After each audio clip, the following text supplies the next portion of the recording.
Isahan na nating subaybayan ang ating kasaysayan na pinamagatang.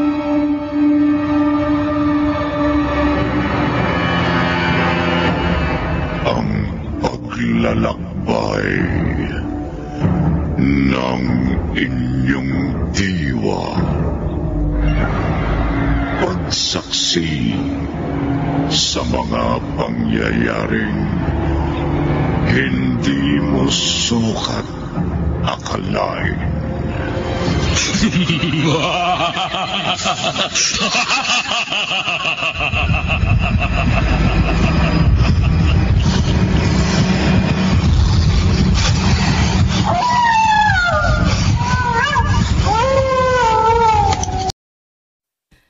Kanina pa dapat nandito ang mga bata.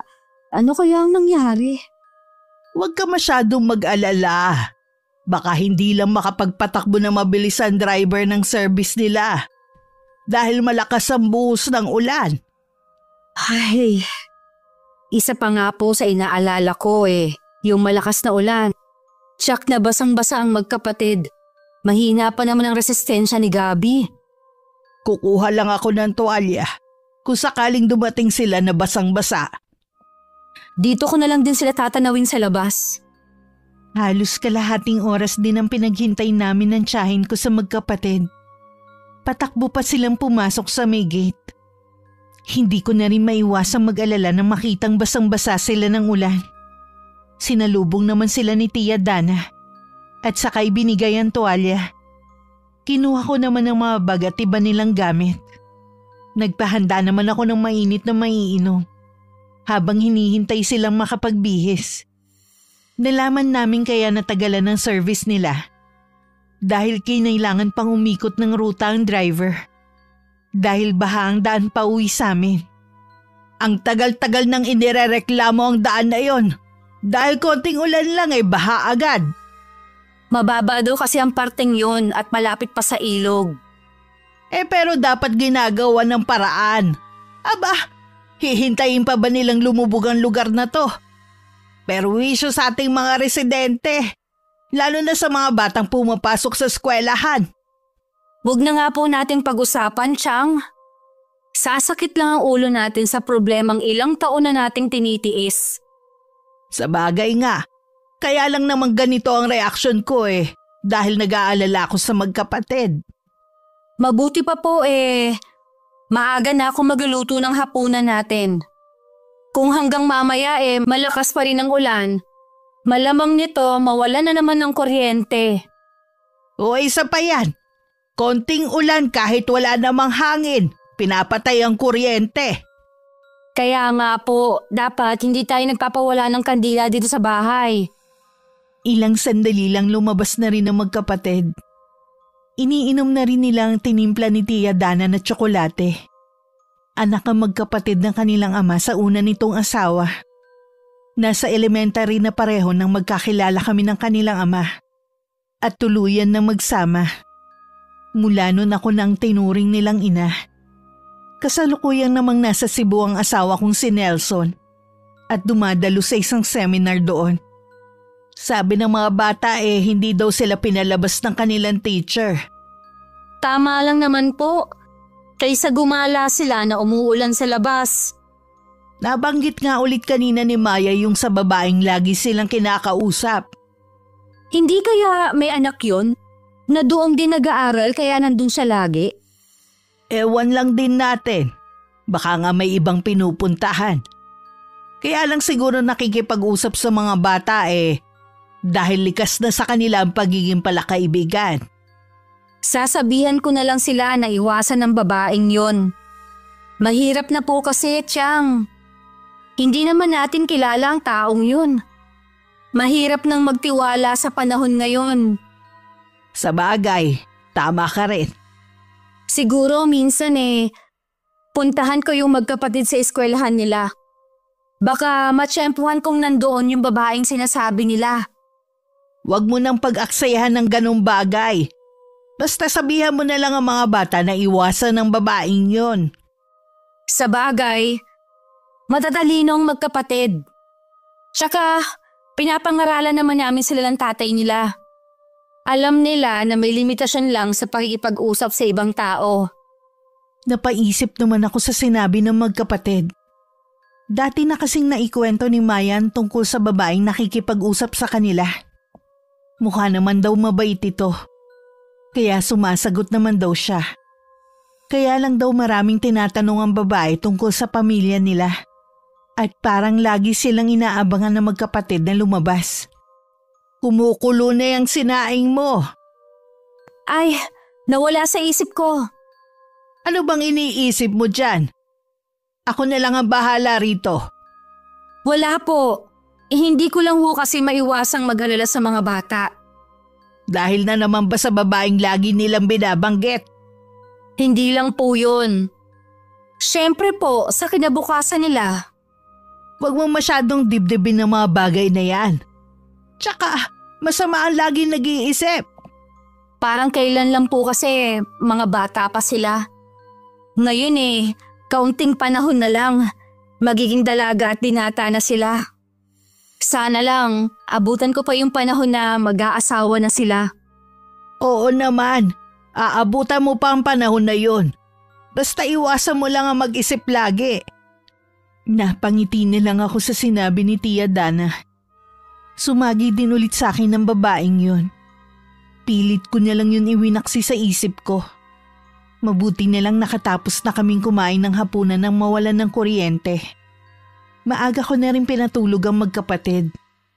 Nang gabing yun, hindi ako dalawin ng antok dahil sa malakas na ulan na may kasamang hangin.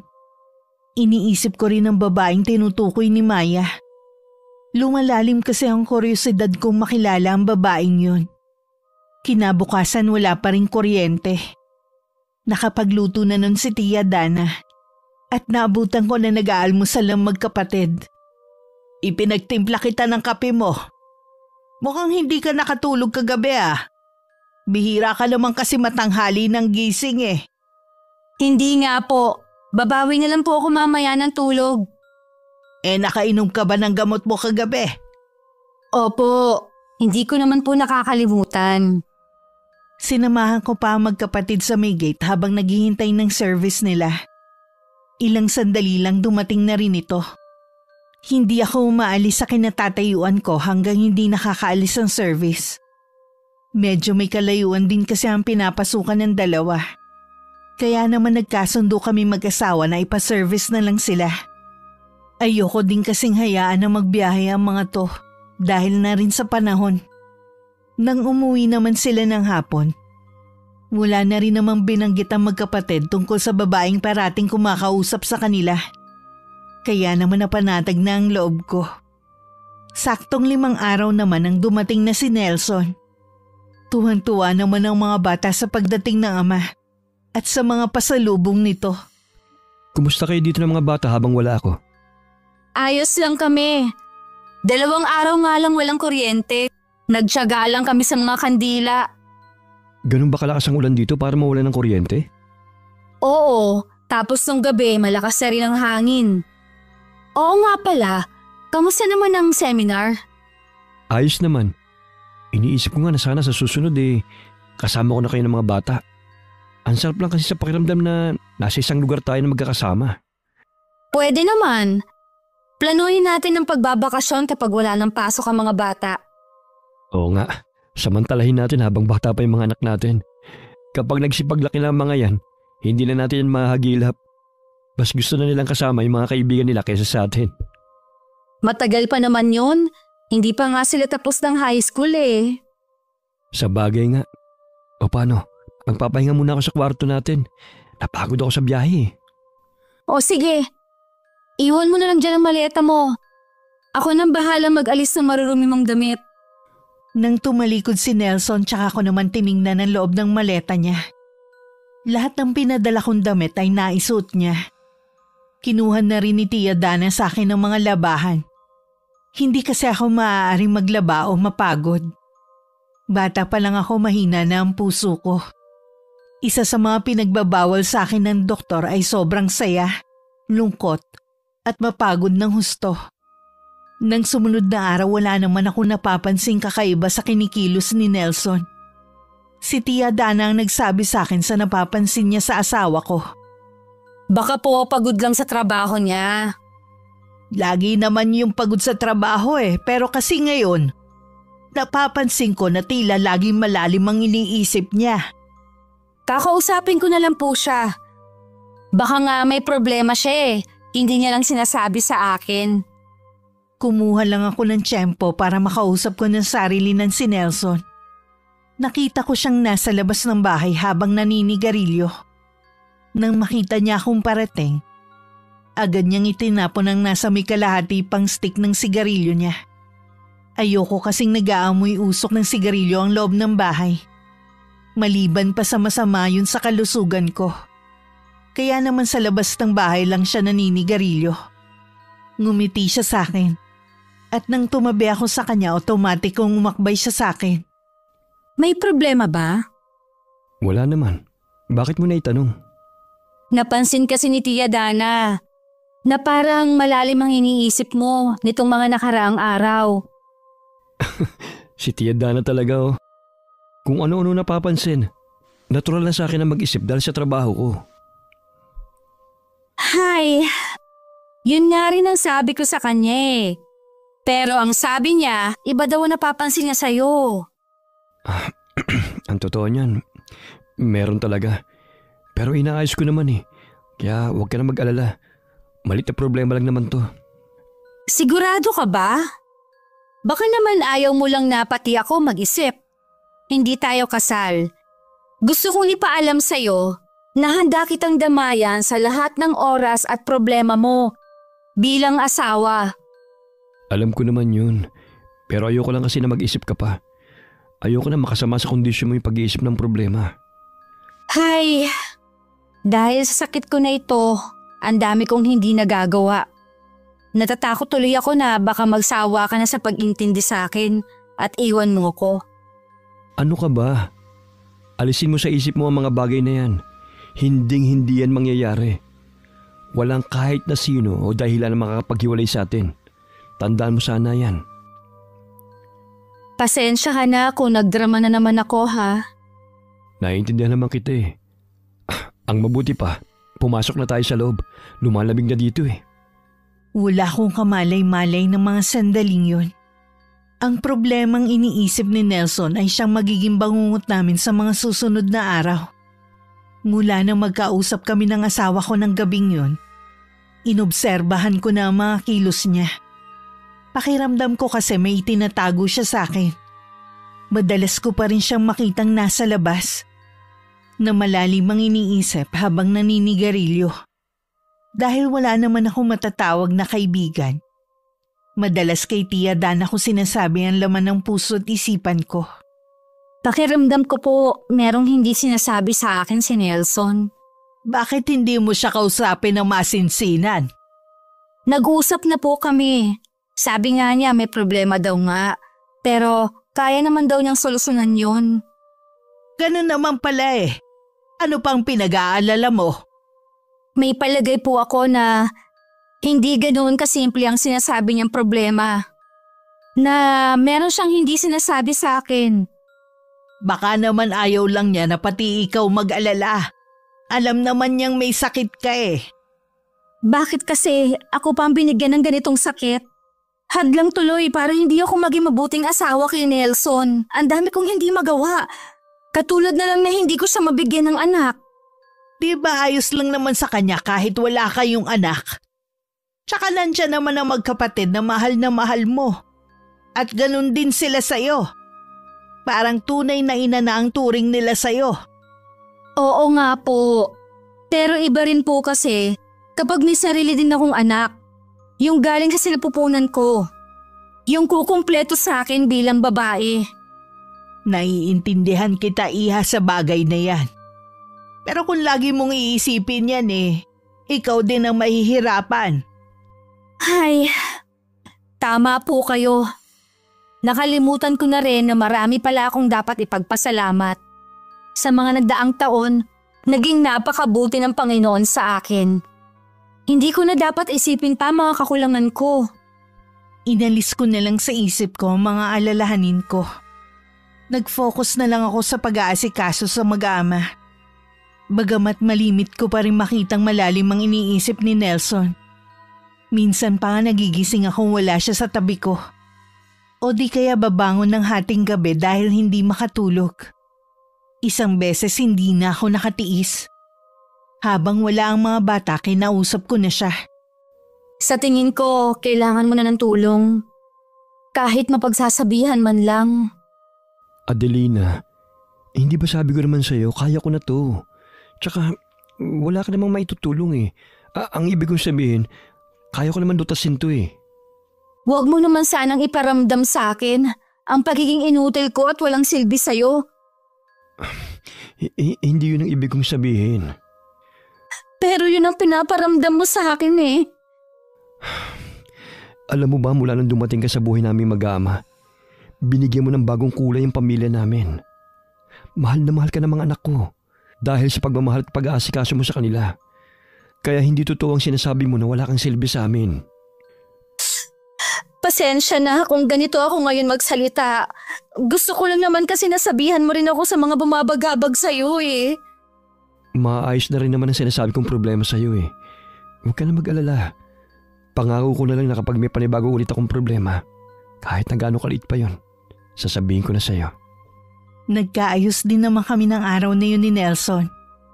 Iwinaksi ko na rin ang mga alalahanin ko para maiwasan na namin ang pagtatalo. Hindi ko na rin nakitaan si Nelson na tila merong bumabagabag sa kanya. Malimit kahit sa bahay, abala ito sa kanyang trabaho.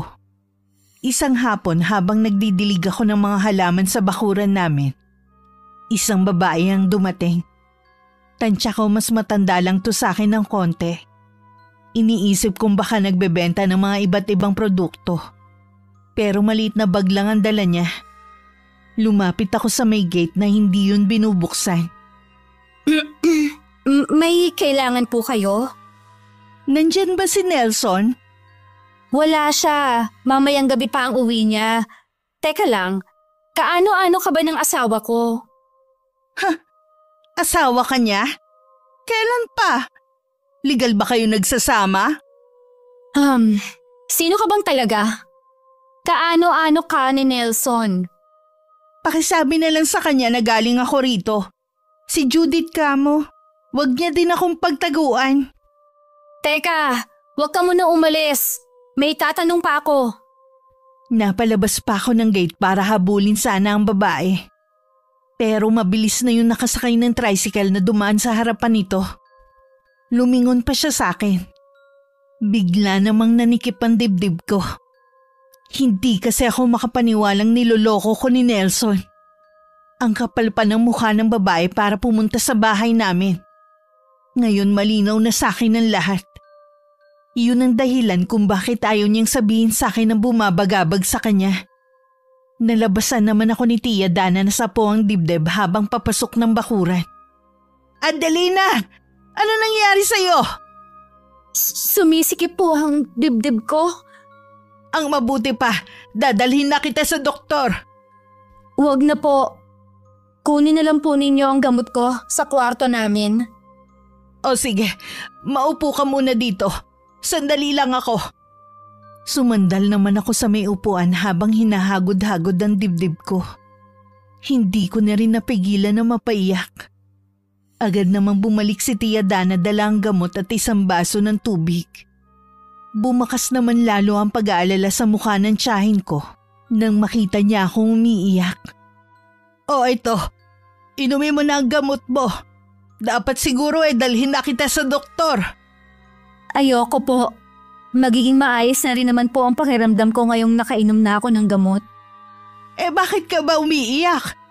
Lalo mo lang akong pinag-aalala. Baka may masakit sa'yo, ayaw mo lang sabihin sa akin.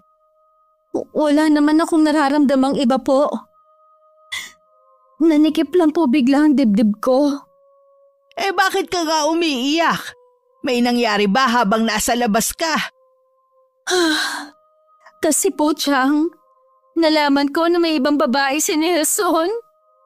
Ha? Totoo ba yan? Saan mo naman nahagip ang balitang yan? Kani-kanina lang nagdidilig ka lang ng mga halaman mo sa labas. Kasi po, Chang, nalaman ko na may ibang babae si Nelson. Ano? Yung babae mismo nagpunta rito? Ang kapal naman niya para pumunta rito. Pati yung asawa mo. Ano pong gagawin ko? O siya, tumahan ka na sa pag-iyak. Alam mo makakasama yan sa'yo. Hindi ko po mapigilan Ang sakit-sakit ng ginawa nila sa akin. Alam ko naman yon at naiintindihan kita. Pero kailangan mong kumalma muna. Kausapin mo rin ang asawa mo. Baka mamaya kasi nagsisinungaling lang ang babaeng yun. Nararamdaman ko pong nagsasabi ng totoo ang babaeng yon. Hingan mo ng paliwanag si Nelson mamaya pagdating. Hindi ko po siya kayang kausapin. Paano kung totoong may babae siya? Hindi ko po kakayanin. Alangan namang mananahimik ka na lang pagkatapos mong matuklasan ang kataksilan ng asawa mo. Hindi ko po alam. Pag-iisipan ko po muna. Ay, o sige. Ikaw ang bahala sa bagay na yan. Pero sana wag mo nang patagalin ang pagkumpronta sa asawa mo. Ikaw din naman kasi ang mahihirapan. Nang dumating si Nelson, naging kaswal naman ang pakikiharap ko sa kanya. Sa kabila na gustong-gusto ko na siyang sumbatan. Makahulugan naman ang tingin sa akin ni Tia Dana sa tuwing magkakasalubong ang mga mata namin. Natakot na rin tuloy ako na lumabas ng bahay. Baka kasi bigla na namang sumulpot ang babae ng asawa ko. Tuwing naaalala ko ang paghaharap namin, hindi ko maiwasang panginigan dahil sa magkahalong emosyon na nararamdaman ko. Iha! Anong sinisilip po sa labas ng bintana? Ha? Inaabangan ko lang yung naglalako ng mga gamit. Meron kasi akong gustong bilihin. Kung gusto mo aabangan ko sa labas. Huwag na po. Maririnig ko naman po ang sigaw nun. O sige, ikaw ang bahala. Oo nga pala. Kumusta kaya ang pag-aaral ng magkapatid? Ilang araw ko na silang hindi nakukumusta. Namimiss ka na nga nung dalawa. Kinukumusta ka nga nila. Nabanggit ko kasi na hindi maganda ang pakiramdam mo. Maayos na ang pakiramdam ko. Sinumpong lang naman ako ng paninikip ng dibdib Teka lang, may babae sa labas ng gate Nung isang araw galing din siya dito. May sinabi nga si Maya tungkol sa babaeng yan. Siya na naman. Kilala ba nila ang babaeng yan? Yan daw ang babaeng nakakausap nila sa eskwelahan. Siya ang babaeng yun? Nagtataka nga sila kung paano niya natunto ng bahay natin Ako na ang haharap sa kanya. Dito lang po kayo. Huwag niyo nga hayaan na lumabas sa mga bata. Huminga muna ako ng malalim bago lumabas ng pinto. Diretso lang ang tingin ko sa babae na nakangisi na agad pagkakita sa akin. Gaya ng una naming paghaharap, hindi ko binuksan ang gate. Kinuyom ko pa ang kamao ko para mapigilan ang panginginig ng katawan ko. Ano na naman ang ginagawa mo dito? Sinabi mo ba kay Nelson na galing ako dito? Hindi. Bakit hindi na lang ikaw ang magsabi sa kanya? Ayaw niya akong harapin kaya nga ako nagpunta rito. Pues, hindi ko na problema kung ayaw niyang makipagkita sa'yo. Malaki talaga magiging problema niyong mag-asawa oras na hindi niya ako harapin. Ano ba talaga ang kailangan mo, ha? Bakit nanggugulo ka sa pamilya namin? Si Nelson ang gusto kong makausap. Wala nga siya dito. Hindi ka ba makaintindi? Pues, gumawa ka ng paraan para makapag-usap kami. Hindi rin talaga makapal ang mukha mo, ano? Ako pa talaga ang gagawa ng paraan para makausap ng kabit ang asawa ko. Kabit ba ka mo? Dahan-dahan ka sa pananalita mo. Baka pagsisihan mo ang mga lumalabas sa bibig mo. Baka ikaw ang magsisi. Ano nangyayari dito? Sino kang babae ka? Siya po ang babae ni Nelson. At yung babaeng laging nakikipag-usap kay Maya sa eskwelahan. Ay, ikaw pala yun. Hoy, babae! Kung ako sa'yo, umalis ka na. Baka kung anong magawa ko sa'yo. Bawal dito ang mga kabet. Hindi ako kabet, tanda. Kaya huwag mo akong matawag-tawag na kabet. Anong gusto mo itawag ko sa'yo, ha? Haliparot? Makate? O higad? Ang tanda-tanda mo na bastos pa rin yung bibig mo. Sino ang bastos, ha? Ikaw tong gustong malira ng masayang pamilya eh. Tama na po, Chang. Ikaw namang babae ka, umalis ka na. Huwag kang manggulo dito. Hindi pa ako tapos sa inyo. Babalik ako at saka ako ipapakain ng lahat ng mga sinabi nyo. Iniwanan pa kami ng masamang tingin ni Judith bago tumalikod. Inalalayan naman ako ng tiyahin ko. Dahil kinakapos na naman ako ng paghinga. Ang mga bata po, hindi kaya narinig nila ang mga sagutan namin dito sa labas? Hindi yon. Sinabihan ko kasing sa kwarto muna sila at wag lalabas bago kita sinundan. Sa tingin ko, nakikipaghiwalay na sa kanya si Nelson. Kaya dito niya hinahanap. Hindi porke nakikipaghiwalay na siya sa babaeng yun eh. Patatawarin mo na ang asawa mo. Hindi ko po maiwasan na sisihin din ang sarili ko. Meron din kasi akong pagkukulang kaya siguro natukso siya sa ibang babae. Hindi katwiran yan. Aba bago pa man kayo magsama alam niyang may sakit ka na sa puso. Kaya wag mong sisihin ang sarili mo. Ginusto rin talaga ng asawa mo ang magloko. Nang gabing yun, hindi agad umuwi si Nelson. Bigla tuloy akong kinutuban na baka nakipagkita siya sa babaeng yun. Habang naghihintay sa aming silid, hindi ko maiwasang mapaiyak na lang. Nakatulugan ko na rin ang paghihintay sa kanya. Kinabukasan tanghali na akong bumangon. Gusto ko kasing wala na si Nelson kapag lumabas ako ng silid namin. Nang matiyak na wala na ito at ang mga bata, tsaka lang ako pumunta ng kusina. Teka, umiyak ka ba? Mugto kasi ang mga mata mo eh.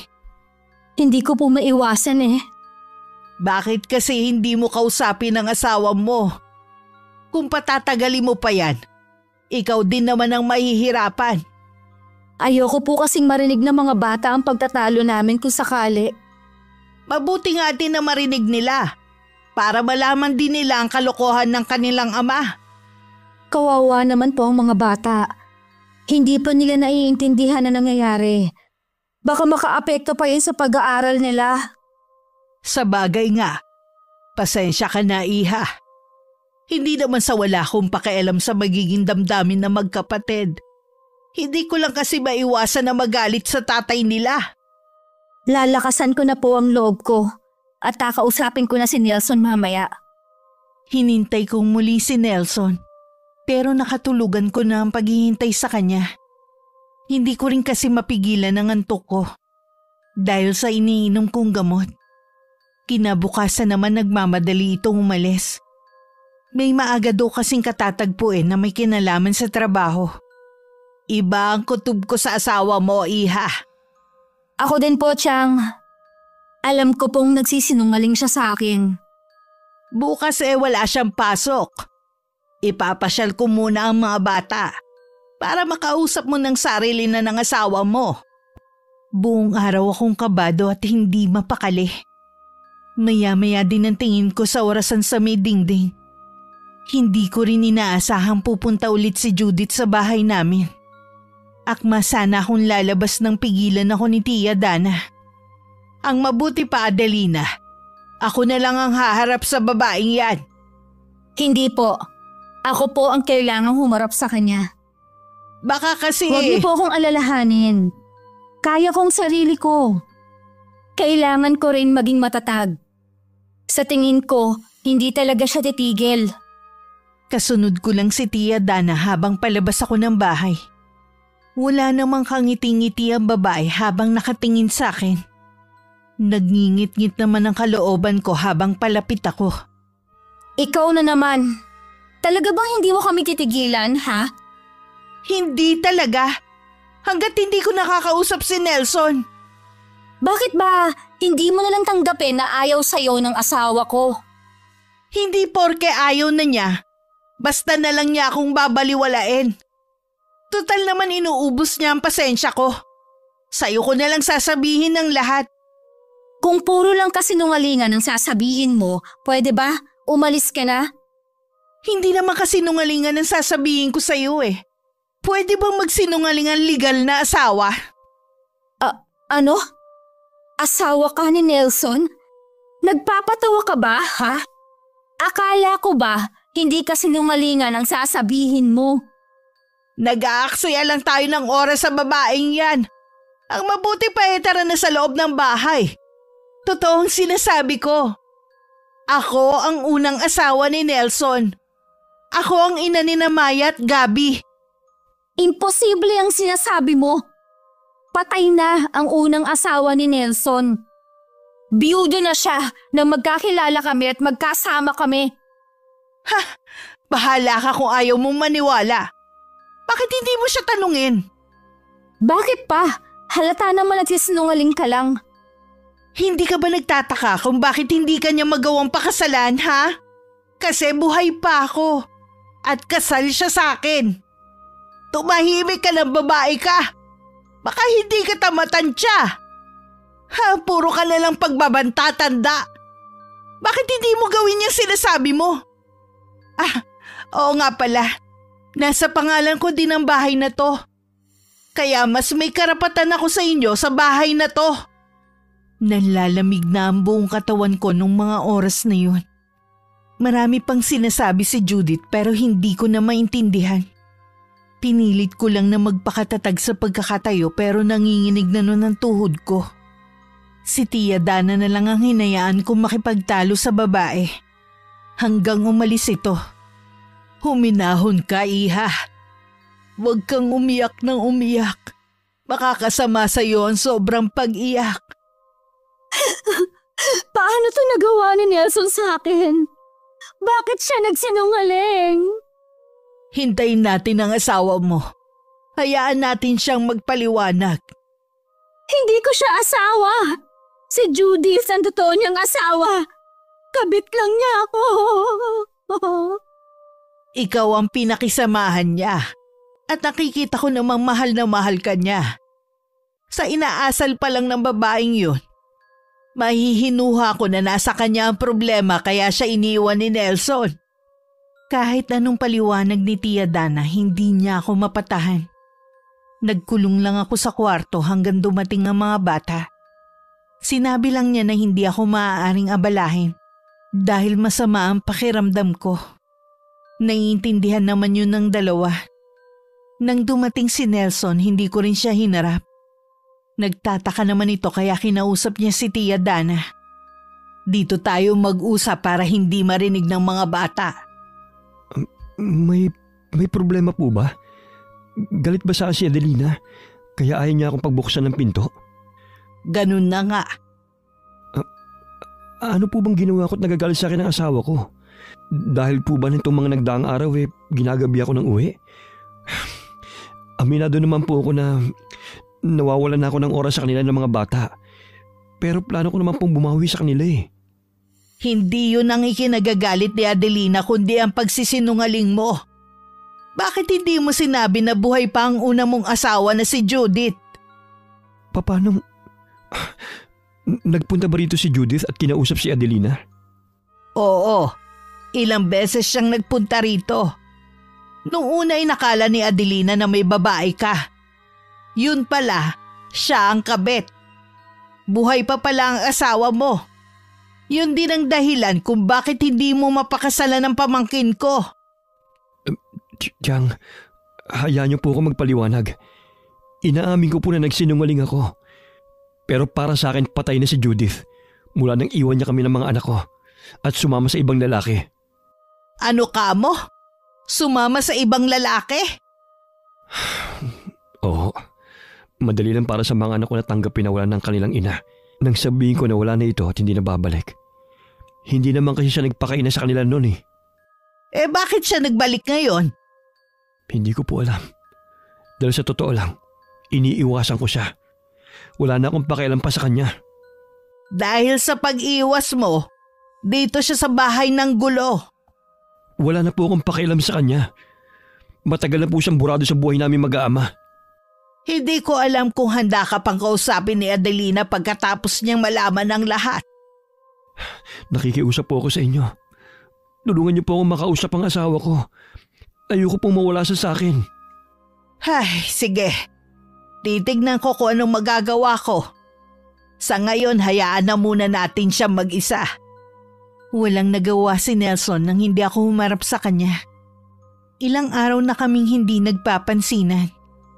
Tuwing tinatangka niyang lumapit sa akin, umiiwas ako. Mabuti nilang hindi nahalata ng mga bata na may problemang namamagitan sa amin ng ama nila. Hanggang kailan mo titiisin ang asawa mo? Hindi ko po siya asawa. Buhay pa ang tunay niyang asawa. Sinabi ko naman sa iyo ang dahilan niya. Hindi po sapat na dahilan yon para magsinungaling siya sa akin. Alam ko naman. Anong plano mo? Makikipaghiwalay ka ba sa kanya? Hindi ko po alam. Naguguluhan po ako. Yung asawa naman niya ang unang nagloko. Hindi mo alam na buhay pa pala ang babaeng yon. Ang masasabi ko lang para hindi ka maguluhan, sundin mo ang nilalaman ng puso mo. Paano po kung hindi pa rin kami lubayan ni Judith? Wala na siyang magagawa pa. Ikaw ang pinili ni Nelson. Dapat nga mahiya pa siya sa pagbabalik niya dahil sa ginawa niya. Sa bagay, mukha namang hindi marunong mahiya ang babaeng yon. Kahit po ganoon pa ang ginawa niya, siya pa rin po ang legal na asawa.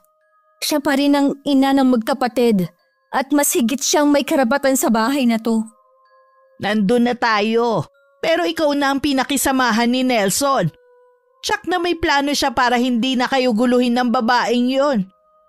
Kakausapin ko na po si Nelson mamaya. Yan ang mabuti mong gawin. Hindi kayo magkakaintindihan kung lagi mo lang siyang iiwasan.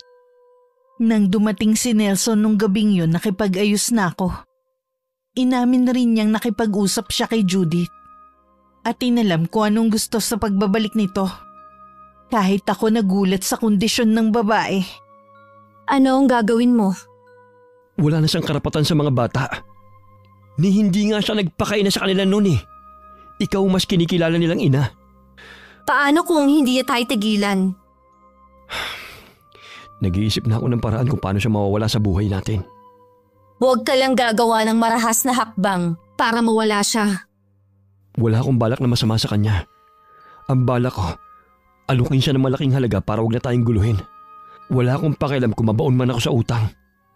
Kinausap nga ni Nelson ang dating asawa sa kung anong gusto nito. Nung una hindi ito pumayag sa gustong mangyari ni Nelson. Pero sa huli nakapag-isip ito. Malaking halaga nga ang kailangan nito. At gusto rin itong makuha ang bahay namin. Napakaswapang mo naman. Saan mo balak patirahin ang mga anak mo? Makakagawa ka naman siguro ng paraan. Basta yun ang kondisyon ko. Yung perang hinihingi mo, hindi ba pwedeng babaan mo? Empleyado lang ako, hindi may-ari ng isang kumpanya. Wala akong ganong kalaking pera. Ikaw tong nag-alok na bayaran ako para hindi ko na kayo guluhin. Tapos ngayon tatawaran mo? Masyado naman kasing malaking hinihingi mo eh. Huwag mo akong tipirin. Alalahanin mo. Ako pa rin ang asawa mo. Kabit mo lang ang kinakasama mo ngayon. Huwag mo din sanang kalilimutan. Ikaw ang unang nagloko. Oo na. Matagal ko na yung pinagsisihan. Kaya nga ako bumalik para ayusin sana ang pamilya natin. Pero nalaman ko na meron ka na palang kinakasama. Ano bang inaasahan mo? Ang hintayin kong pagbabalik mo? Tapos ano? 2 palad pa kitang tatanggapin? Mula nang iwan mo kami, patay ka na sa akin. Kitang-kita sa mukha ni Judith na nasaktan ito sa narinig. Nang matapos ang kanilang pag-uusap, walang paalam na umalis si Nelson. Nakahinga naman ako ng maluwag nang dumating na ang asawa ko sa bahay. Bakas dito ang pagod at pag-aalala sa kanya. Agad ko naman siyang kinumusta sa nangyaring pagkikita nila ng dating asawa. Kahit ako nagulat sa halagang hinihingi ng babae. Saan ka naman kukuha ng ganoong kalaking halaga? Kung kinakailangan mangungutang ako para maibigay lang ang perang hinihingi niya. Kilala ko kasi yung babaeng yun eh. Hindi niya tayo titigilan. Tuso din siya. Kaya niya magbukang siya ang kawawa at biktima sa mga tao. May pera pa naman ako. Naitatabi ko pa yung minana ko sa mga magulang ko noon.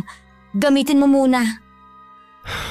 Sa yung pera na yun, makakagawa pa naman ako ng paraan eh. Mas gugustuhin mo pa bang mangutang kesa gamitin ang pera ko? Nahihiya kasi ako sa iyo eh. Tsaka, problema ko to. Ako lang dapat ang umayos nito. Huwag mong sarilinin ng problema. Hayaan mo kung gamayan kita. Apektado rin naman ako kapag hindi tayo tinigilan ng babaeng yun. Talaga bang ayos lang na ibigay mo ang pera mo? E paano kung may emergency na mangyari sa'yo? Huwag na muna nating isipin ang bagay na yon. Ang mahalaga, masolusyonan muna natin ang problema natin kay Judith. May isa pa pala siyang hinihingi. Maliban sa pera, gusto rin niya makuha itong bahay natin. Ha? Ganun ba talaga kaswapang ang dati mong asawa? Hindi man lang niya naiisip ang mga anak ninyo? Ganun ang pagkatao niya. Puro pansariling kapakanan lang ang iniisip. Napapailing na lang ako. Hindi ako makapaniwalang may ganung palang tao.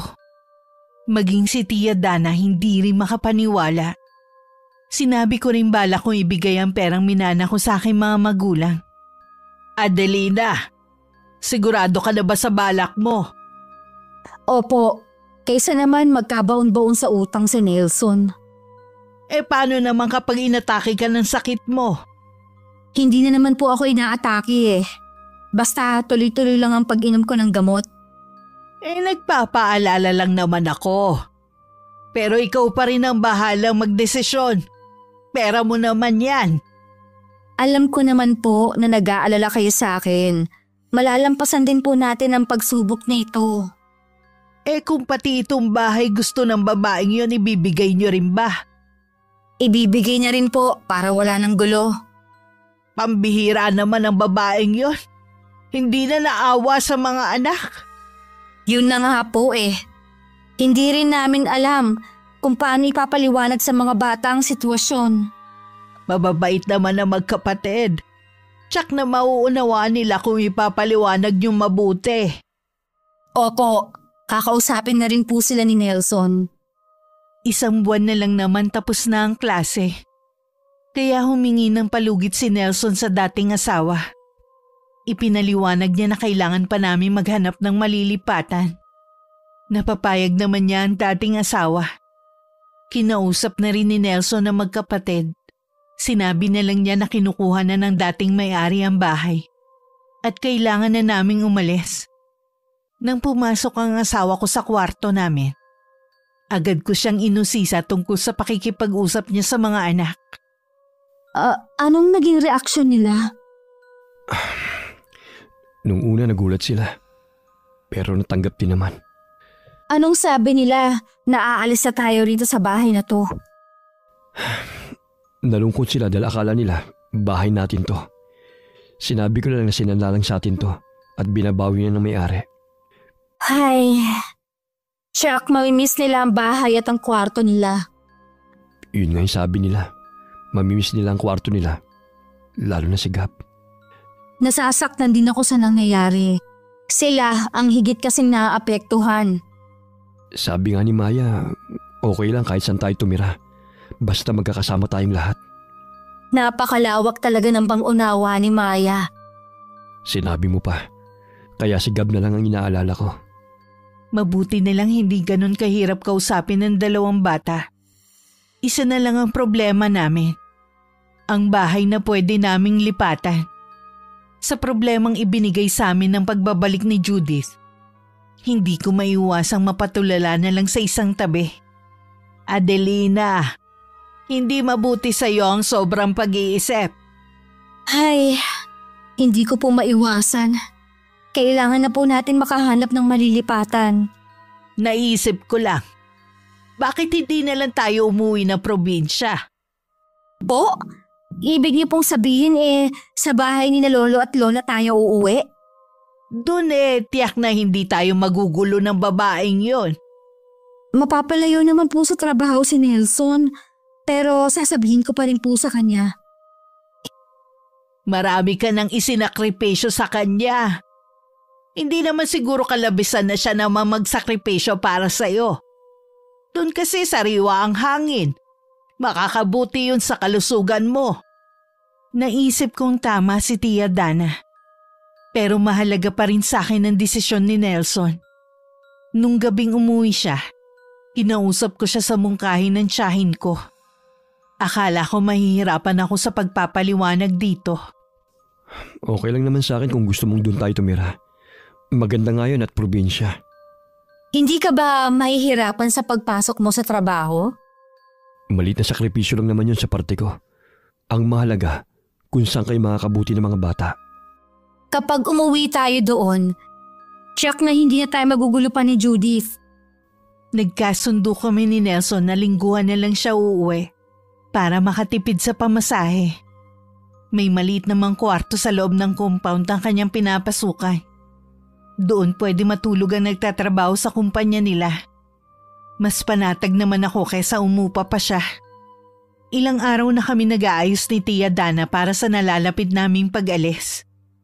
Bigla naman dumating si Judith. Basta na lang ito pumasok sa gate. Bakit bigla ka nalang pumasok? Bakit? Bawal? Bahay ko naman to ah. Kahit na, alam mo may nakatira pa dito. Konti respeto naman. Respeto baka mo? Ikaw nasa ng respeto mo nung sumama ka sa asawa ko. Hindi ko alam na buhay ka pa. Kung alam ko lang, hindi ako makikisama sa kanya. Inagaw mo na nga ang asawa ko. Pati mga anak ko, inangkin mo na rin. Nakalimutan mo na ba? Ikaw ang unang nagpaubaya sa kanila. Iniwan mo sila at sumama ka sa ibang lalaki. Inaamin ko na nagkamali ako sa ginawa kong pag-iwan sa kanila noon. Pero kung hindi ka sana umeksena, babalikan ko pa sana sila. Kaya paano pa? Nandito ka na. Anong ginagawa mo dito, babae? Adelina, ikaw ba ang nagpapasok sa kanya dito sa bahay natin? Hindi po. Basta na lang po siyang pumasok ng walang paalam. Hindi ko kailangan magpaalam sa inyo. Ako may-ari ng bahay na to. At kayo, mga sampid lang kayo.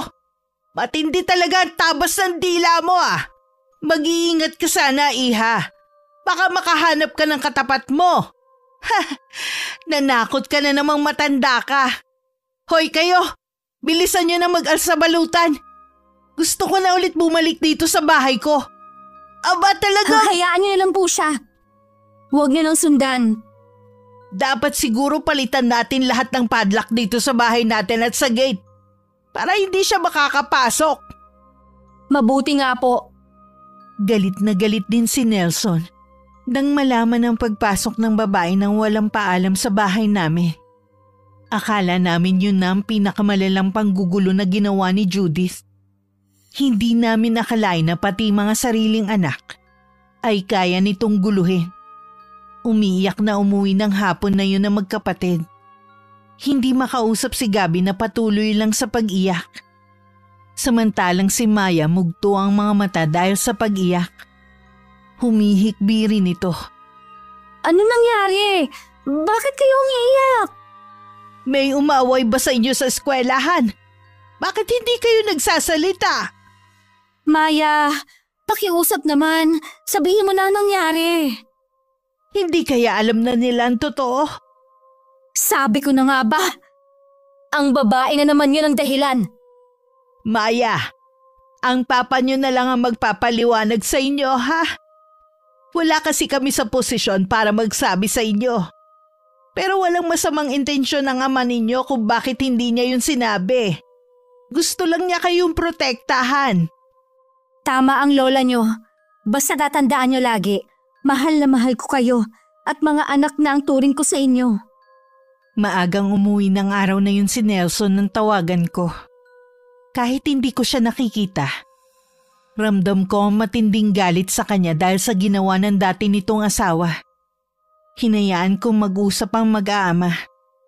Walang nagawa si Nelson, kundi ipagtapat sa mga anak ang katotohanang iniwan sila ni Judith at sumama sa ibang lalaki. Ayaw man itong sabihin at baka hindi maunawaan ng mga anak. Kailangan niyang gawin yun. Dahil ang intensyon ng dating asawa ay baliktarin ang sitwasyon. At kami ang pasamain sa mga mata ng dalawa. Nang makarating yun kay Judith, galit na sumugod dito sa bahay namin. Nagkataon namang nandun si Nelson. Hoy Nelson! Adelina, buksan niyo tong gate! Papasukin niyo ako! Ano na naman ang ginagawa mo rito, ha? Bakit kailangan mo ako siraan sa mga anak ko, ha? Bakit? Totoo naman, di ba? Iniwan mo kami noon at sumama ka sa ibang lalaki. Hindi mo sana sinabi yun sa kanila. Galit tuloy sila sa akin at iniiwasan nila akong magkapatid. Pinasama mo ako sa paningin nila. Matagal ka ng masama. Kaya hindi mo kailangang magpanggap na malinis sa paningin ng mga anak natin. May karapatan pa rin ako sa kanila. Ako pa rin ang totoo nilang ina at hindi ang babaeng yan. Ikaw lang nagluwal sa kanila. Pero kahit na kailan, hindi ka nagpakaina sa kanila. Papasukin mo ako sa bahay ko. Baka kapasok ka lang dito kapag wala na kami. Ang sama nyo! Hindi ako papayag na siraan nyo ako sa mga anak ko. Di ba balak mo rin baliktarin ang pangyayari? Gusto mo kaming siraan sa mga bata para ikaw magmukhang mabuti. Pwes, hindi ako papayag. Kaya ba inunahan mo na akong siraan sa kanila? Hindi yun paninira. Sinabi ko lang sa kanila ang katotohanan. Nakikiusap ako sa iyo, Nelson. Papasukin mo ako, mag-usap tayo. Mag-asawa pa rin naman tayo eh. Wala na ba talagang kahiyan na natitira pa sa'yo, ha? Pagkatapos ng mga ginawa mo noon, bumabalik ka ngayon? Umalis ka na. Mahiya ka sa mga kapitbahay na alam ang ginawa mo. Puro ka ng pag-ieskandalo. Wala akong pakialam sa kanila kahit mag-usyoso pa sila ngayon. Dahil sa ginawa mong panggugulo sa mga anak ko, ang bahay lang na ito ang makukuha mo sa akin. Wala kang makukuha ni piso. Ano? Hindi maaari yan. Nag-usap na tayo. Hindi ako papayag na hindi mo ibigay ang pag-usapan nating halaga. Kaya lang naman ako pumayag ng bigyan ka ng pera para hindi mo guluhin ang mga anak natin. Gusto ko manatili ka na lang na patay sa kanila. Pero anong ginawa mo? Pinuntahan mo sila at pinakilala mong sarili mo. Sasampahan kita ng kaso at ang kabit mo. May nakausap na rin akong abogado para tumulong sa akin. Matatanggal ka sa trabaho mo dahil sa pagkakaroon mo ng kabit. Eh ako, kaya mo bang patunayan na totoo na sumama ako nun sa ibang lalaki? Ang tagal-tagal nang nangyari yun. Hayop kang babae ka. Mula noon, puro pasakit na lang ang binigay mo sa akin. Sana totoong namatay ka na lang noon. Masama akong damo kaya hindi ako agad mamamatay. Walang hiya ka talaga. Nelson, wag! Ano gagawin mo? Sasaktan mo ako?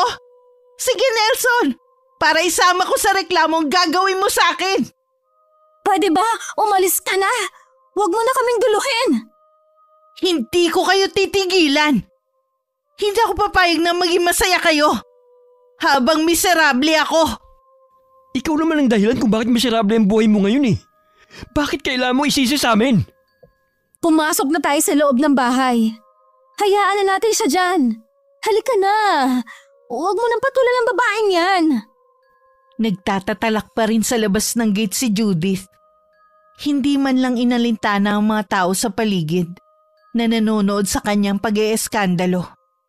Lumapit naman si Tia Dana at may dalang baso ng tubig. Iniabot niya yun kay Nelson na namumula sa matinding galit. Kahit sa trabaho ginugulo pa rin ni Judith ang asawa ko. Makailang beses nitong pinahiya si Nelson na may kabit nito kaya siya iniwan. Napilitan na lang tuloy umalis sa trabaho ang asawa ko. Mabuti na rin siguro yun. Magbagong buhay lang tayo sa probinsya niyo. Eh, wala ka namang mapapasukan doon kundi yung mga simpleng trabaho lang.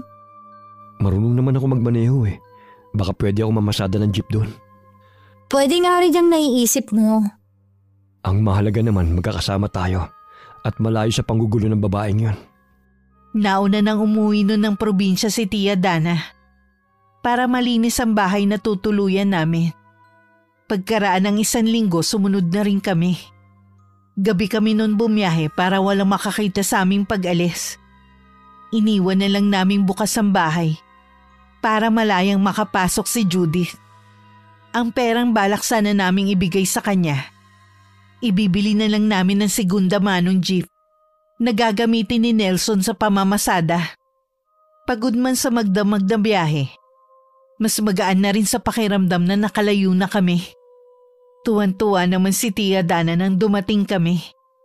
Ang magkapatid naman ay nagpaalam na kung pwedeng matutulog na sila. Kami namang 3 ay minabuting hintayin na lang ang tuluyang pagsikat ng araw habang umiinom ng kape. O ano, hindi ba kayo nahirapan sa biyahe? Hindi naman po.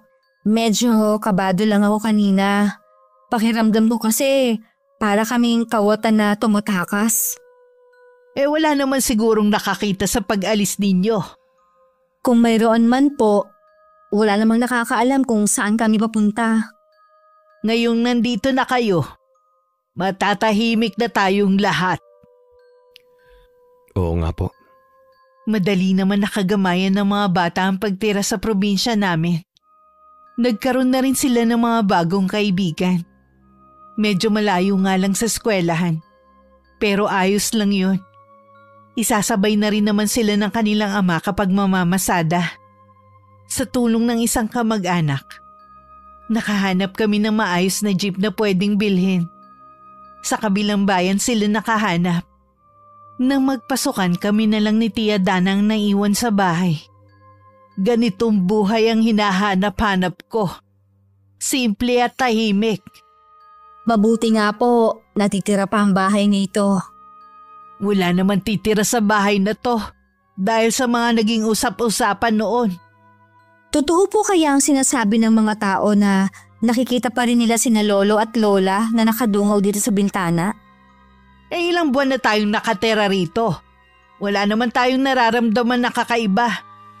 Kung meron man, sana nagsabi na ang mga bata. Baka sa ibang tao lang sila nagpapakita. Baka nga po, para walang mga has na pumasok sa bahay na ito. Halos mag-iisang taon na rin mula nang tumira kami sa probinsya. Maayos naman ang naging buhay namin. May mga pagkakataon lang na mahina ang pasada. Pero ang mahalaga ay nakakaraos kami sa araw-araw. Minsan nagpasama ako kay Tia Dana sa bayan para bumili ng gamot ko. Dumaan lang kami sa isang bakery para bumili ng tinapay. Sa biglang pagpaling ko sa gawing kanan ko, ganun na lang ang gulat ko nang makita ko si Judith na may kasamang lalaki. Huli na para makaiwas. Nakita na rin niya kami. Oh, bakit parang nanlalamig ka? Si Judith po nandito. Ha? Nasaan? Ayun po siya, kasama ng isang lalaki. Nakatayo sila sa tapat ng botika. Oo nga no. Nakatingin pa sa atin. Ano kayang ginagawa ng babaeng yan dito at sino ang kasama niya? Umalis na po tayo. Baka mamaya manggulo pa siya dito sa atin. Mabuti pa nga. Bilisan na lang natin para hindi niya tayo masundan kung may plano man siya. Sumakay na lang kami noon ng tricycle kahit may kamahalan ng pamasahe. Kung sasakay kasi kami ng jeep, magpupuno pa yun ng pasahero. At malapit lang ang paradahan sa butika kung nasan si Judith. Pagdating sa bahay, agad ako uminom ng gamot. Nag-umpisa na naman kasing manikip ng dibdib ko. Ang mabuti pa magpahinga ka muna. Huwag niyo lang pong babanggitin kay Nelson na nakita natin si Judith sa bayan. Bakit kailangan nating ilihim sa kanya ang bagay na yan? Ayoko na po siyang mag-alala pa. Napilitan siyang umalis doon sa trabaho dahil sa babaeng yun. Ayoko lang na magpag-isip pa siya. Pagod na nga siya sa pamamasada. Dadagdag ako ba ng panibagong alalahanin? Ay, O sige, kung yan ang gusto mo. Akala namin ni Tia Dana nagkataon lang na nakita namin sa bayan si Judith. At maliit ang tsansa na magkita sila ni Nelson. Pero ibang magbiro ang tadhana. Nakita pala siya ni Judith na nakapila sa paradahan. Ginamit ang panghalinang taglay, nakuha niya ang impormasyon sa kapwa driver ng asawa ko kung saan kami nakatira. Kaya ganun na lang ang gulat namin. Nang makitang nasa labas ng bakuran namin si Judith, agad na umalalay sa akin si Tia Dana. Si Nelson naman ang humarap sa kanya.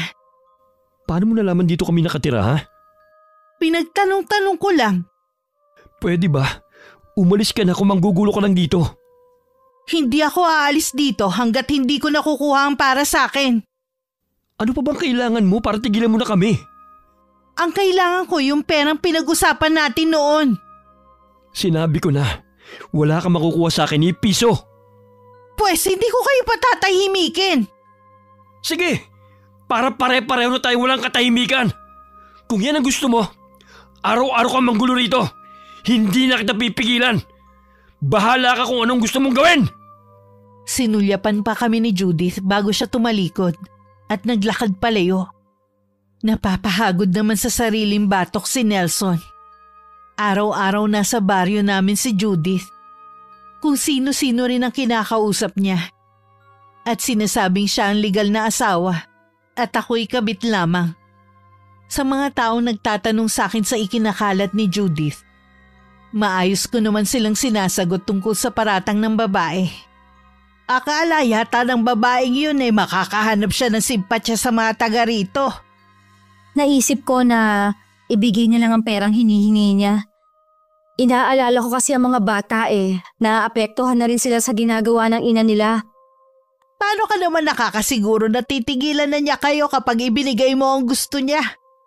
Ang ganong klaseng babae walang kakontentuhan sa buhay. Wala na po akong maisip na paraan para tumigil sa panggugulo niya. Habang tumatagal palaki na ng palaki ang kasalanan niya sa pamilya natin. Sana hindi na lang kami pinagtagpo ni Nelson. Kayo talaga ang itinadhana sa isa't isa. Kaya huwag kang magsisi na nagkakilala kayo. Ay, oo nga po. Ang hirap lang kasi ng sitwasyon namin. Pati ang magkapatid apektado na rin. Tingin ko may halong inggit na rin kaya ginugulo kayo ng babaeng yun. Para tuloy gusto kong gamitin sa kanya ang nalalaman ko sa kulam. Tia Dana! O bakit nagulat ka? Huwag mo sanang kalilimutan na nasa dugo natin ang pagiging mabagsik na mangkukulam. Oo nga po.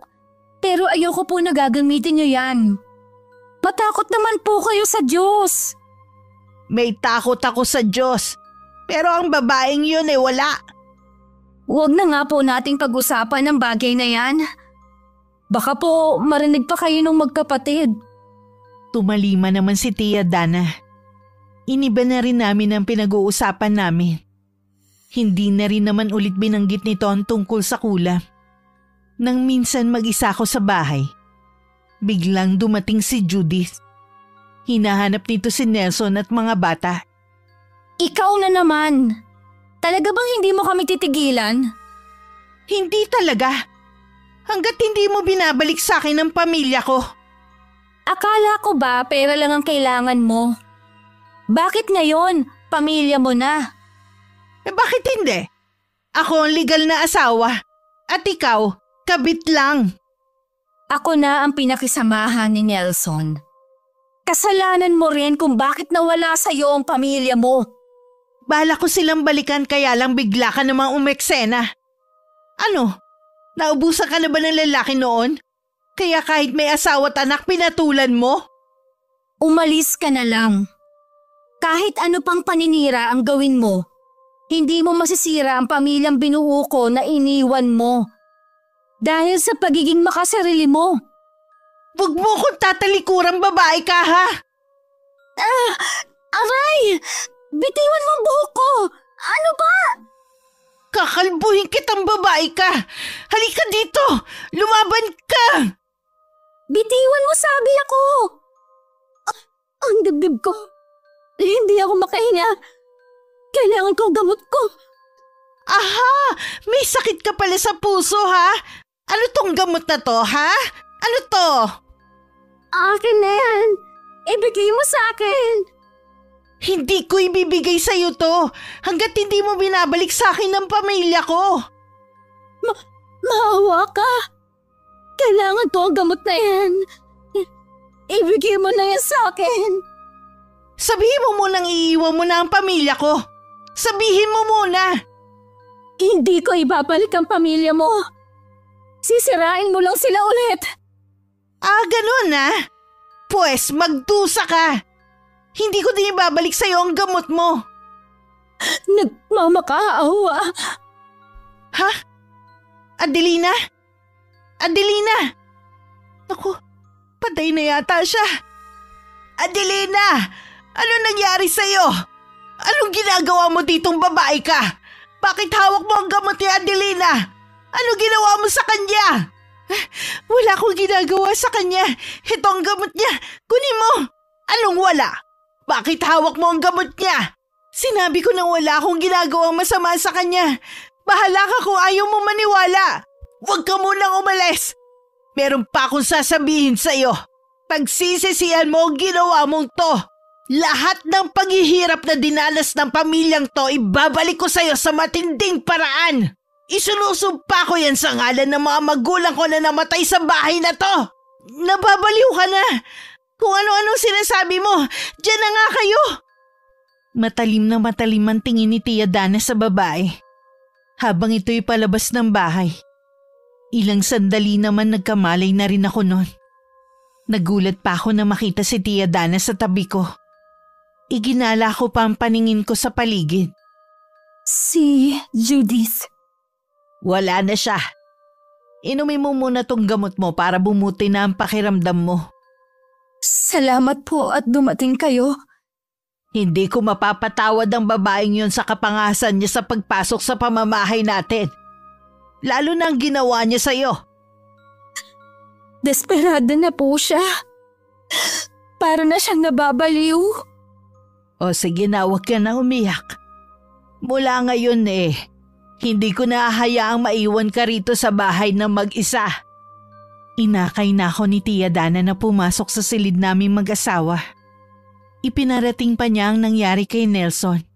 Kahit anong pakiusap ko na ilihim na lang. Ayoko na kasing mas lumala ang gulo. Hayaan na lang natin siya. Tingin ko naman, hindi na siya babalik pa dito. Kaya siya namimihasa dahil alam niyang hindi ka lumalaban sa kanya. Nakaramdam kasi ako ng sundot ng konsensya dahil alam ko na may katotohanan na sinasabi niya. Siya pa rin naman ang legal mong asawa. Sa papel lang kami mag-asawa. Pero sa puso't isip ko, ikaw lang ang asawa ko at ina ng mga anak ko.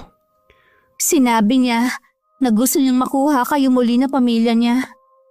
Wala na siyang pamilya. Siya mismong sumira sa pamilyang sinasabi niya. Ang mabuti pa magpahinga ka na. Babantayan kita hanggang makatulog ka.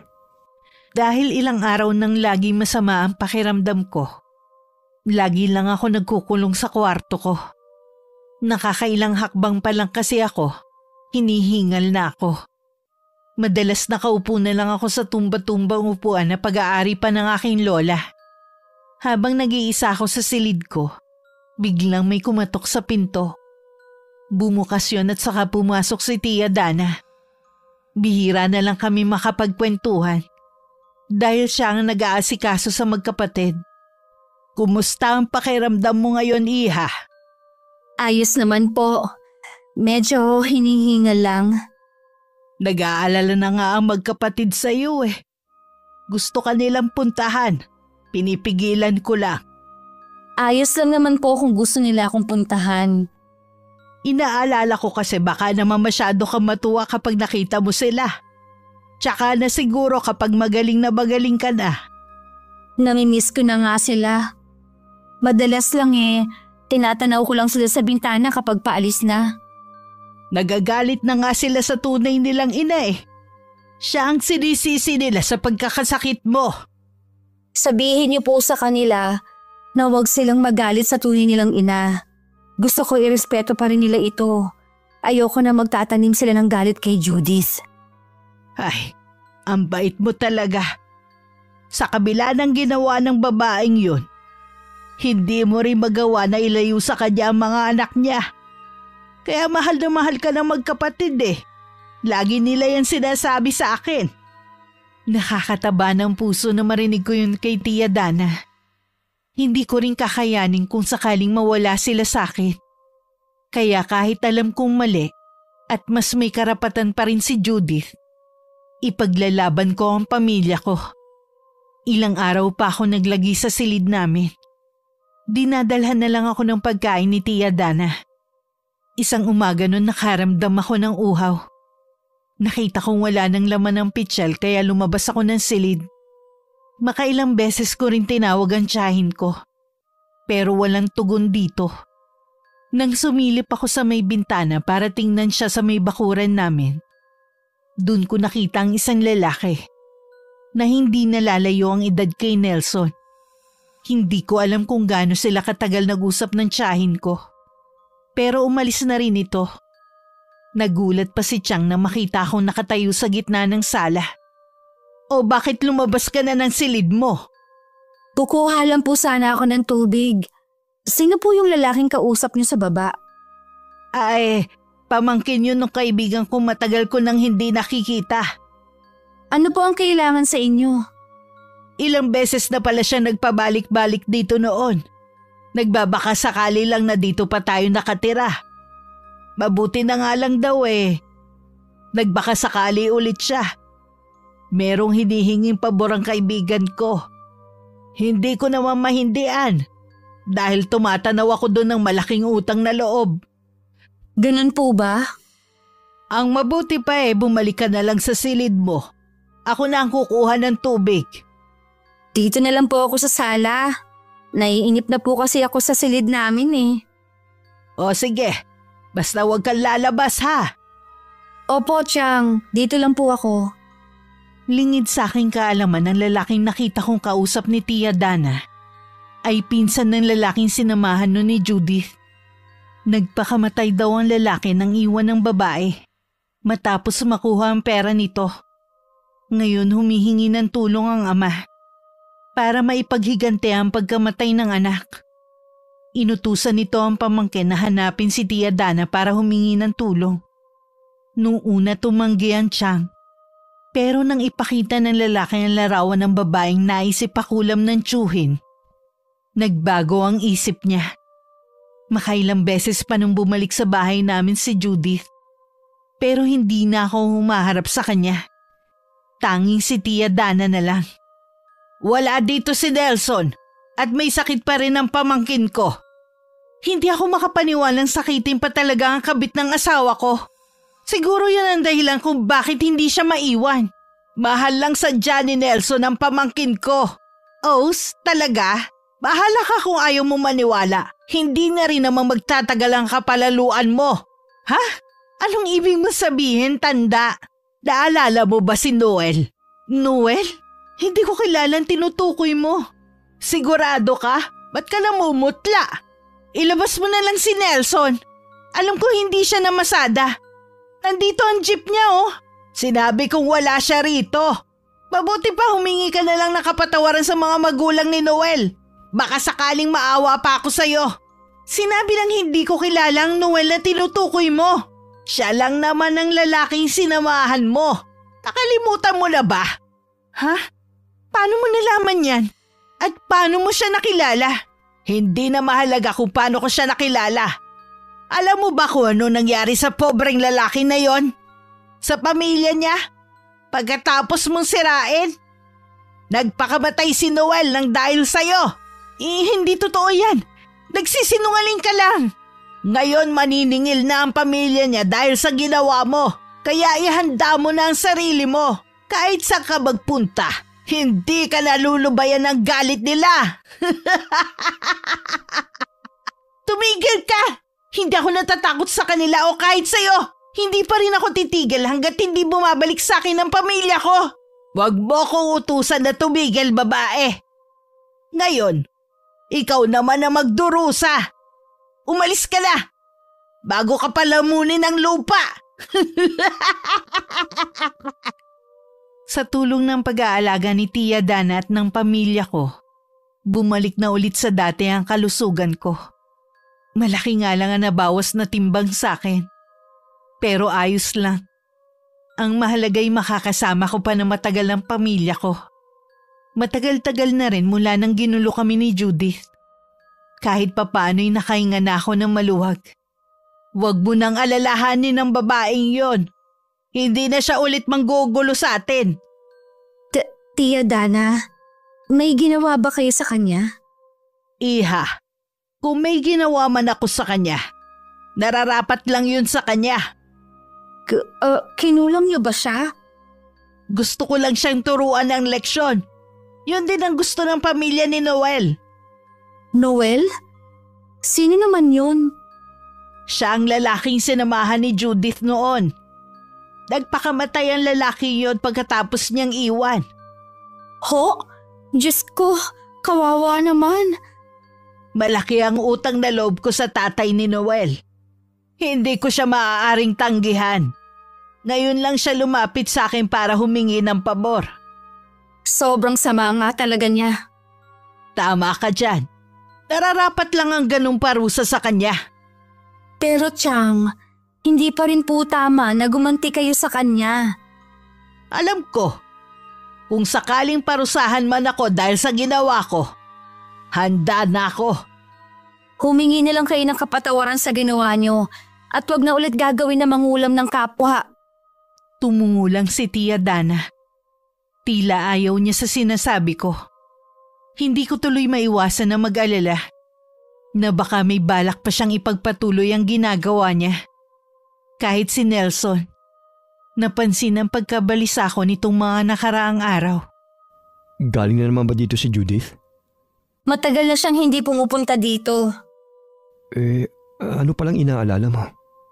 Wala naman. Siguro kakaisip ko lang sa mga nangyari noon. Makakasama sa yung sobrang pag-iisip. Kaya relax ka lang. Oo, pasensya na kung lagi ko na lang kayong pinag-aalala ha. Wala yun. Sa hirap at ginhawa, dapat lang na magkaramay tayo. Para makapaglibang naman, nung araw ng Sabado naligo kami sa dagat. Nakaupo lang ako sa buhangin na may sapin habang pinapanood ko ang paglalaro sa tubig ng magkapatid. Ngayon ko lang ulit nakita ang magkapatid na masaya. Oo nga, mabuti na isipan mong dalhin kami dito. Sa dami ng hindi magandang nangyari, kailangan natin to lahat para ma-relax naman tayo. Kumusta na kaya si Judith ngayon?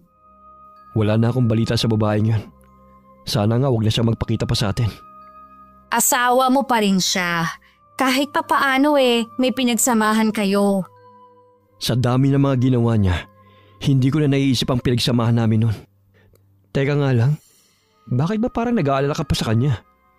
Naisip ko lang kasi na baka kaya gusto niya kayong bawiin dahil nag-iisa na lang siya at nalulungkot. Kung ano man ang nangyayari sa kanya ngayon, kasalanan niya rin yun. Huwag na natin siyang pag-usapan. Kaya nga tayo nandito para kalimutan ang mga masasamang ginawa niya sa atin. Ang plano ko sanang pagsasabi kay Nelson na baka kasalukuyan naghihirap si Judith ay hindi ko na itinuloy. Nakikita ko kasing wala na siyang kahit konting simpatya sa dati nitong asawa. Hindi ko rin naman siya masisi. Pero bilang babae, hindi ko pa rin maiwasang makaramdam ng awa kay Judith. Ano ka mo? Naaawa ka sa babaeng yun? At gusto mo pa siyang hanapin? Gusto ko lang malaman ang kalagayan niya ngayon. Malamang nagdurusa siya ngayon. Tia Dana, hindi niyo ba pwedeng bawiin ang sumpa niyo sa kanya? Patawarin mo ko, Iha. Hindi ko na mababawi pa ang orasyon na ginawa ko. Sa kwento ni Nelson, wala na siyang pamilya. Baka nag-iisa siya at kailangan ng tulong ngayon. Wala na tayong magagawa sa bagay na yan, Iha. Kalimutan mo na ang babaeng yon. Pagtuunan mo na lang ng pansin ang pamilya mo. Kahit sinabi pa ni Tia Dana na tama ang ginawa nito kay Judith, hindi ko pa rin maiwasan na makonsensya. Alam ko namang ginawa lang yun ng tiyahin ko dahil rin sa akin. Umalis nun si Tia Dana, kaya mag-isa lang ako sa bahay. Naisipan kong lumabas ng bahay at tumambay sa may bakuran namin. Isang babae ang nakatakip ang mukha ang bigla na lang lumitaw sa labas ng bakod. May kakaiba akong naramdaman, kaya agad ko siyang nilapitan. Judith, ikaw nga ba yan? Oo, ako nga. Bakit nakatakip ang mukha mo? Tignan mo ko, Adelina. Masdan mo ang itsura ko ngayon. Ha? Ano nangyari sa'yo? Bakit ka nagkaganyan? May kumukulam sa akin. Alam ko may kinalaman ng matandang tiyahin mo. Hindi tama na pagbintangan mo ang tiyahin ko. Siya lang ang naiisip ko na pwedeng gumawa nito sa akin. Marami siyang sinabing pananakot sa akin. Mabait ang tiyahin ko. Hindi niya kayang gawin ang ibinibintang mo. Oras na mapatunayan ko na may kinalaman kayo sa nangyari sa akin, babalikan ko kayo. Pamilya na mangkukulam. Nasundan ko na lang ng tingin ng papalayong si Judith. Hindi ko alam ang gagawin ko. Kinakabahan din ako para kay Tia Dana. At awa naman ang nararamdaman ko para kay Judith. Wala akong kamalay-malay ng mga sandaling yon na nakipagkita rin siya sa asawa ko. Salamat at pumayag kang makipagkita sa akin. Ano nangyari sa'yo? May palagay ako may kumukulam sa akin kaya nagkaganito ang balat ko. Tuwing nagpapatingin ako sa doktor, lalo lang lumalala ang sakit ko sa balat. Sino naman sa tingin mong gagawa niyan sa'yo? May palagay ako na ang tiyahin ng kinakasama mo ang gumawa nito sa akin. Si Tia Dana? Ang asawa mo at siya lang ang may motibo para gawin sa akin to. Hindi mangkukulam ang tiyahin ng asawa ko. Hindi sila pamilya na mangkukulam. Nasa ganyan ka na nga kalagayan? Puro pa rin masasamang lumalabas sa bibig mo? Maniwala ka sa akin. Sila ang may kagagawan kung bakit ako nagkaganito. Sinasayang mo lang ang oras ko. Teka lang, huwag ka munang umalis. Kailangan ko ng tulong mo. Anong tulong? Kailangan ko kasi ng pansamantalang matutuluyan eh. Pinalayas na ako sa inuupahan ko. Ano nangyari sa bahay na ibinigay ko sa'yo? Matagal ko na yung naibenta. Ano? Ibinenta mo? Wala naman kasi ako mapagkukunan ng pera eh. Kaya napilitan akong ibenta na lang. Bakit hindi ka magtrabaho? Wala naman kasing tumatanggap sa akin eh. Ang sabihin mo, noon pa tamad ka na magbanat ng buto. Gusto mo lang ang gumastos. Aminado naman ako na marami akong ginawang mali sa buhay ko. Bigyan mo naman ako ng pagkakataon na magbago. Wala akong may tutulong sa'yo. Pasensyahan na lang tayo. Nelson, maawa ka naman sa akin. Tulungan mo ko. Huwag mo akong iwan dito. Nang makauwi si Nelson galing sa pamamasada, napansin ko agad na tila may mabigat siyang dinadala. Kahit nung naghahapunan kami, wala siyang kaimik-imik. Kaya bago kami natulog ng gabing yon, kinausap ko muna siya. Kilala kita. Alam ko na may problema ka. Nagkita kasi kami ni Judith kanina. Humihingi siya ng tulong. Eddie, alam mo na ang kalagayan niya? Alam mo rin? Galing siya dito kanina. Tiyak na inaway ka na naman niya. Sanay na naman ako sa kanya eh. Tutulungan mo ba siya? Hindi. Tama lang ang nangyayari sa kanya. Matinding karma na yun para sa kanya. Sa totoo lang, naaawa ako sa kanya. Maaawa ka pa rin ba sa kanya kung sasabihin ko na kayo ng tiyahin mong pinagbibintangan niya sa nangyari sa kanya? Ano ang ibig mong sabihin? May kumukulam daw sa kanya at kayo yun.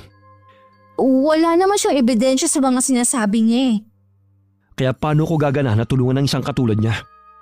Asawa mo pa rin siya. May tungkulin ka sa kanya.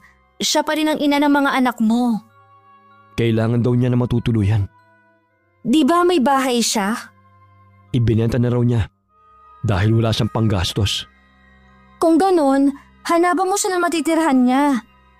Huwag mo naman hayaan na sa kalye siya tumira. Napipilitan na lang tumango ni Nelson sa akin. Bigla ko naalala ang kubo na pag-aari ng tiyuhin ko.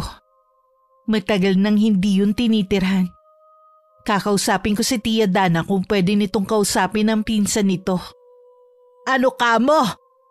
Gusto mong patirahin ang babaeng yun sa kubo ng pinsan ko? Nasa tamang pag-iisip ka pa ba, Adelina? Baka naapektuhan na ng gamot na iniinom mo ang utak mo. Matino po ang pag-iisip ko, Chang.